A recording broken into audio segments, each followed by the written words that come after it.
কক্সবাজারে দরিয়ানগর পয়েন্ট সমুদ্র সৈকতের বালিয়াড়ীতে প্যারাসেইলিংয়ের নামে অবৈধভাবে নির্মিত কিছু স্থাপনা উচ্ছেদ করেছে প্রশাসন।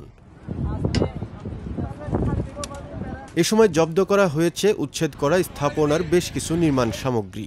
সোমবার বিকেলে জেলা প্রশাসনের পর্যটন সেলের দায়িত্বপ্রাপ্ত নির্বাহী ম্যাজিস্ট্রেট নাফিস ইন্তেসার নাফির নেতৃত্বে ভ্রাম্যমাণ আদালত এ অভিযান চালায়।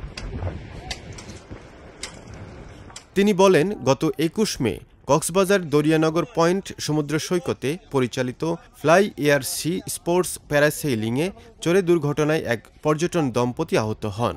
পরদিন প্রশাসনের ভ্রাম্যমাণ আদালত অভিযান চালিয়ে দরিয়ানগর ও হিমছড়ি সমুদ্র সৈকতে পরিচালিত ৫টি প্রতিষ্ঠানের প্যারাসেইলিং স্পোর্টস কার্যক্রম পরবর্তী নির্দেশনা না দেওয়া পর্যন্ত বন্ধ রাখতে বলা হয়।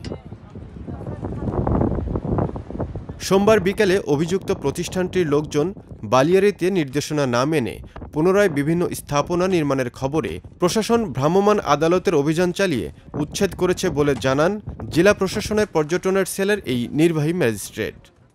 উনি আসলে এখানে প্যারাসেইলিং এর নাম করে এখানে গোল ঘর স্থাপন, সেই সাথে শুরু করে আরো যেরকম কর্মী ঘর স্থাপন কিংবা ওয়াশরুম, এই সকল কিছু করার মাধ্যমে আসলে এখানে বালিয়াড়ীতে ইসিএভুক্ত এলাকায় যে কোনো কিছু করতে গেলে যে পারমিশন নেওয়া লাগে সেরকম কোনো পারমিশন ওনারা নেননি, এবং আমাদের কাছে এটা মনে হয়েছে যে উনি আসলে এখানে দখল করার উদ্দেশ্যে কাজগুলো করছে।